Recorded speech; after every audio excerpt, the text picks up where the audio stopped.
નમસ્કાર દર્શક મિત્રો, હું સોનલ ત્રિવેદી. સંપૂર્ણ ન્યૂઝમાં આપનું સ્વાગત છે. જોઈએ આજના મુખ્ય સમાચાર.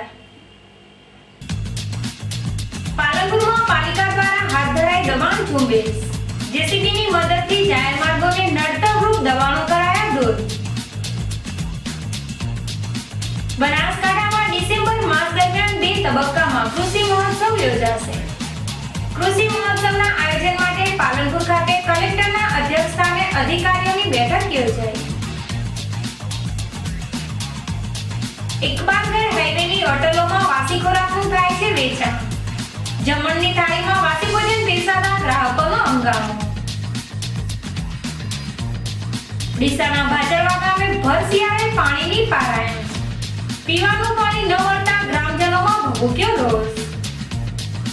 સંપૂર્ણ ન્યૂઝ આપણી આંગળીના ટેરવે. ઇન્ટરનેટ ઉપર સંપૂર્ણ ન્યૂઝ જોવા લોગિન કરો www.youtube.com/સંપૂર્ણ ન્યૂઝ. જોઈએ સમાચારો વિગતવાર. પાલનપુર નગરપાલિકાની દબાણ શાખા દ્વારા આજે શહેરમાં દબાણ ઝુંબેશ હાથ ધરવામાં આવી હતી, જેમાં વિવાદિત અને નડતરરૂપ દબાણો દૂર કરવામાં આવ્યા હતા, જેને લઈને દબાણદારોમાં ભારે નાસભાગ મચી હતી.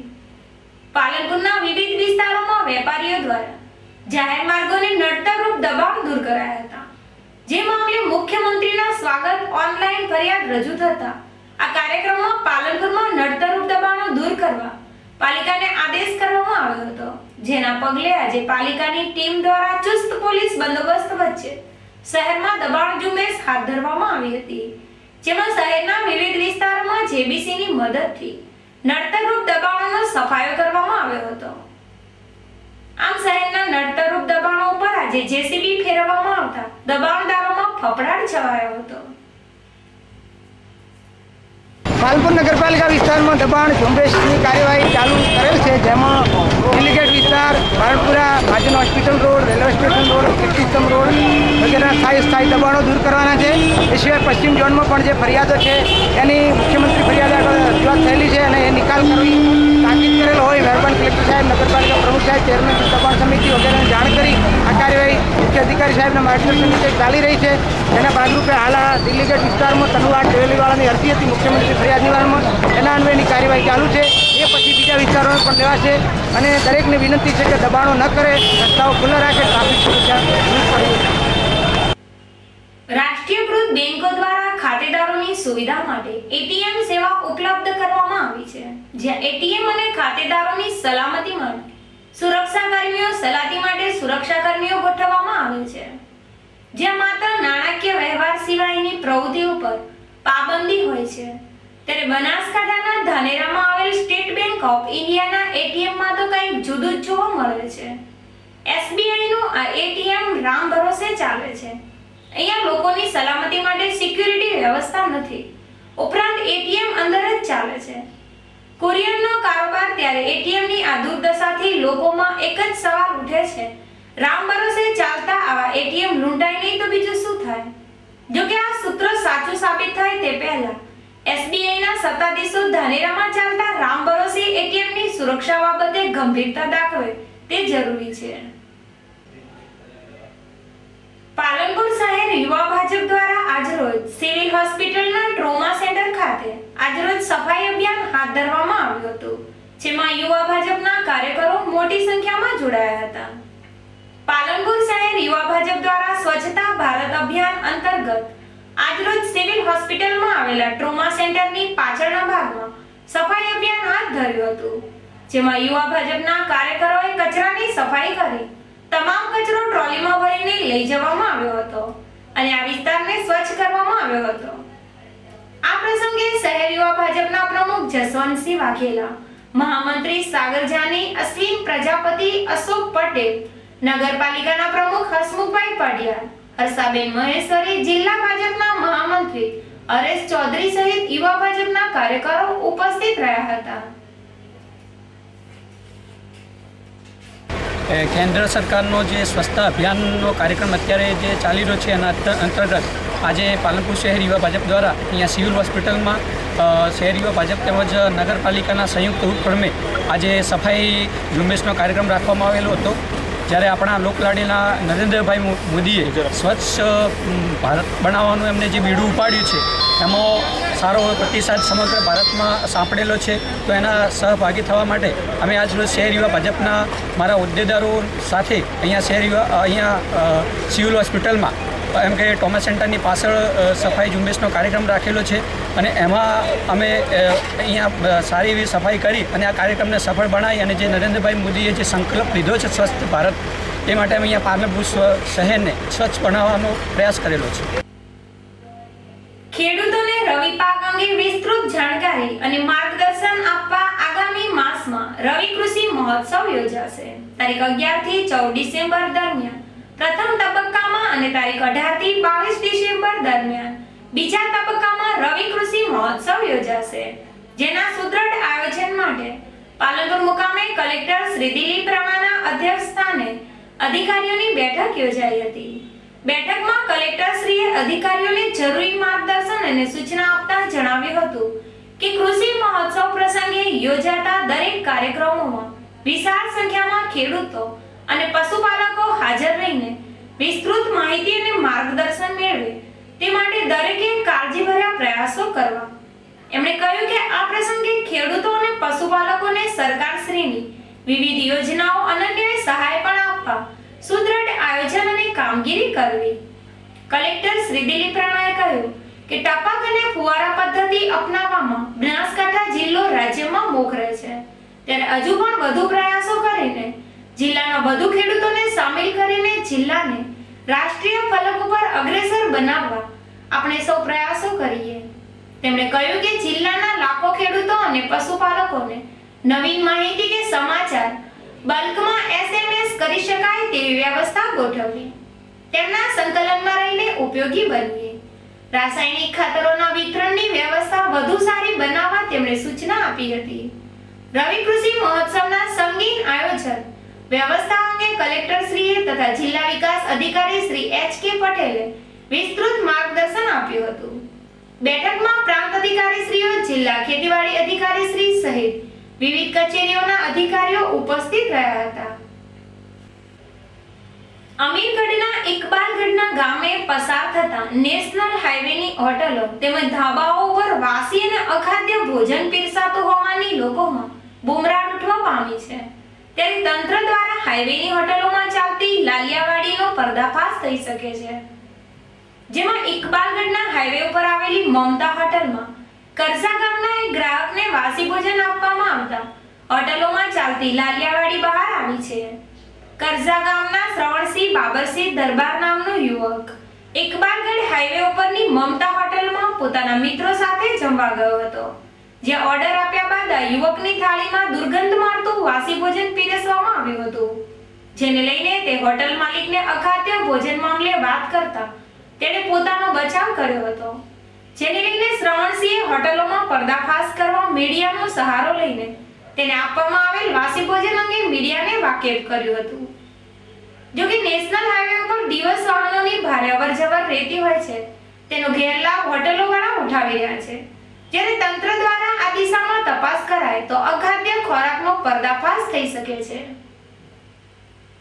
જમવાનું વાસી આવ્યું, દુર્ગંધ આવતો હું જણાવ્યું મેનેજરને કે ભાઈ જમવાનું ખરાબ છે અને અંદર વાસ આવે છે. તો સાંભળ્યું ના, થોડી વાર રહીને આવ્યા સાંભળ્યું ના, પછી પાછળથી પ્લેટ બદલી. મેં બહુ જોરથી બૂમ પાડી એટલે પ્લેટ બદલી, એના પછી પ્લેટ ના બદલી. અને આવું કેટલા લોકો રાતનું બનાવેલું હતું સબ્જી એ મને સવારે ખવડાવી. અત્યારે તમને આપી? અત્યારે મને આપી. રાતની બનાવટ વાળી. બરાબર. તમારું નામ? શ્રવણસિંહ નામ મારું. ગામ? કરજા. બરાબર. કઈ હોટલમાં આવ્યા હતા? મમતા હોટલ, ઇકબાલગઢ. પાલનપુરના જૂનાગંજ બજારમાં આવેલ કષ્ટભંજન પંચમુખી હનુમાન દાદા તેમજ શનિ મહારાજ મંદિરનો પ્રથમ પાટોત્સવ યોજવામાં આવ્યો હતો. હનુમાનજી તેમજ શનિદેવના આ મંદિર સ્થાપનાનું આજે 1 વર્ષ પૂર્ણ થતા જૂનાગંજ બજારના વેપારીઓ દ્વારા મંદિરનો પાટોત્સવ યોજવામાં આવ્યો હતો. આ પ્રસંગે વહેલી સવારે દાદાનો વરઘોડો નીકાળવામાં આવ્યો હતો. બાદમાં મંદિર ખાતે ધ્વજારોહણ તેમજ યજ્ઞ યોજવામાં આવ્યો હતો, જેમાં હનુમાન ભક્ત ભાઈ બહેનોએ વિશાળ સંખ્યામાં ભાગ લીધો હતો. આ પ્રસંગો આયોજકો દ્વારા પ્રસાદનું આયોજન કરવામાં આવ્યું હતું તેમજ રાત્રિ દરમિયાન સંતવાણીનું સુંદર આયોજન કરવામાં આવ્યું છે. પાલનપુર જૂના ગંજ બજાર હનુમાન કષ્ટભંજન મંદિરનું ટ્રસ્ટ દ્વારા અને સમગ્ર જૂનાગંજ બજારના વેપારીઓના સહયોગથી આ આયોજન કરેલ છે, જેનો આ પ્રથમ પ્રતિષ્ઠા મહોત્સવ છે.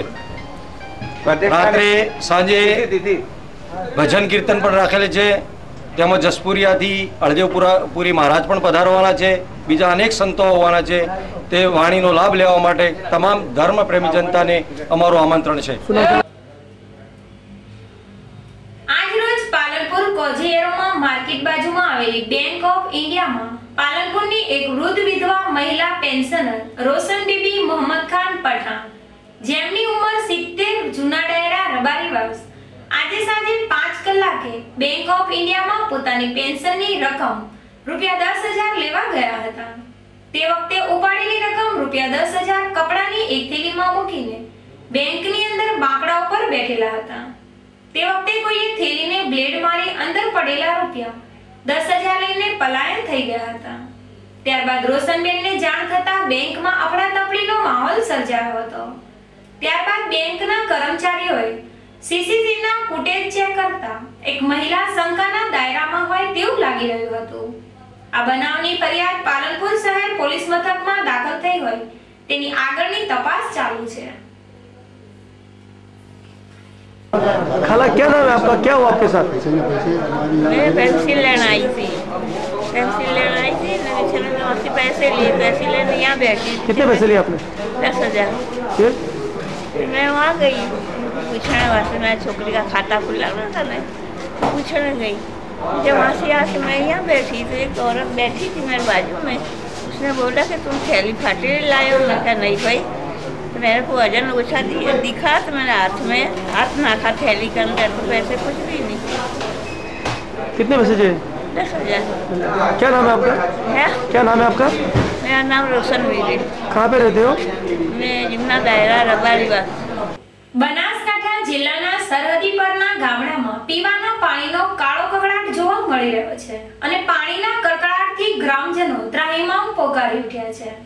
તંત્ર દ્વારા લાખોના ખર્ચે પીવાના પાણીના ટાંકા અને બોર તો બનાવવામાં આવ્યા છે, પરંતુ તે શોભાના ગાંઠિયા સમાન ભાસી રહ્યા છે. શાળાના બાળકો અને પશુઓ પાણી માટે ટળવળી રહ્યા છે, છતાં પણ તંત્રની નીંદ ઉઠતી નથી અને કેટલીક જગ્યાએ તો પાણી માટે પશુઓ મોતને પણ ભેટ્યા છે. આ સમસ્યા રાજસ્થાન કે બિહારની નથી, પરંતુ આ સમસ્યા છે મોદીના ગુજરાતની. ડીસા તાલુકાના ભાચરવા ગામની વાત કરવામાં આવે તો ગામમાં પાણીનો બોર અને પાણીના ટાંકા તો છે, પણ તેમાં પાણી નથી. ભાચરવા ગામ તો લોકોને ભર શિયાળે પણ પાણી માટે વલખા મારવા પડે છે. ભાચરવા ગામમાં છેલ્લા 1 વર્ષથી પાણીનો બોર ફૂલ થઈ જતા લોકો પાણી માટે વલખા મારી રહ્યા છે. ભાચરવા ગામમાં 7,000 જેટલી વસ્તી છે, 5,000 જેટલા પશુઓ છે અને ગામમાં 4 શાળાઓ આવેલી છે. 1,000 જેટલા બાળકો શાળામાં અભ્યાસ કરી રહ્યા છે અને ગામમાં પાણી ન આવતું હોવાથી ગામની મહિલાઓને દૂર દૂર ખેતરમાં પાણી ભરવા જવું પડે છે અને કેટલાક લોકો તો પાણીથી કંટાળીને ગામ છોડી ખેતરમાં રહેવા ચાલ્યા ગયા છે. ભાચરવા ગામના લોકો જણાવી રહ્યા છે કે પાણીનો બોર ફૂલ થઈ જતા તંત્રને રજૂઆત કરવામાં આવી હતી અને તંત્ર દ્વારા બોર મંજૂર પણ કરી દેવામાં આવ્યો હતો, પરંતુ આજ દિન સુધી બોરનું કામ ચાલુ કરવામાં નથી આવ્યું અને હવે આ બાબતે રજૂઆત કરવામાં આવે તો તેમને વાયદા બજાર સંભળાવવામાં આવે છે, જેના કારણે લોકોને તો હવે સરકાર ઉપરથી વિશ્વાસ જ ઉઠી ગયો છે. જેથી ગામ લોકો તો હવે તંત્રને પુકારીને કહી રહ્યા છે કે અમારે નાવા ધોવા માટે પાણી નથી જોઈતું, પરંતુ અમારા બાળકોને જીવાડવા માટે અને ગાયો માટે તો પાણી આપો. શાળાના બાળકો પણ પાણી માટે વલખા મારી રહ્યા છે. હવે જોવાનું એ રહ્યું કે બહેરા તંત્ર દ્વારા લોકોની આ પોકાર સાંભળવામાં આવે છે કે નહીં, એ તો આવનારો સમય જ બતાવશે. ફરી એક નજર આજના મુખ્ય સમાચાર ઉપર. પાલનપુરમાં પાલિકા દ્વારા હાથ ધરાઈ દબાણ ઝુંબેશ. જેસીબીની મદદથી જાહેર માર્ગોને નડતરરૂપ દબાણો કરાયા દૂર. બનાસકાંઠામાં ડિસેમ્બર માસ દરમિયાન 2 તબક્કામાં કૃષિ મહોત્સવ યોજાશે. કૃષિ મહોત્સવના આયોજન માટે પાલનપુર ખાતે કલેક્ટરના અધ્યક્ષસ્થાને અધિકારીઓની બેઠક યોજાઈ. ઇકબાલગઢ હાઈવેની હોટલોમાં વાસી ખોરાકનું થાય છે વેચાણ. જમણની થાળીમાં વાસી ભોજન પીરસાતા ગ્રાહકોનો હંગામો. ડીસાના ભાચરવા ગામે ભર શિયાળે પાણીની પારાયણ. પીવાનું પાણી ન મળતા ગ્રામજનોમાં ભભૂક્યો રોષ. આ હતા અત્યાર સુધીના સમાચાર. વધુ સમાચાર સાથે ફરી મળીશું. નમસ્કાર.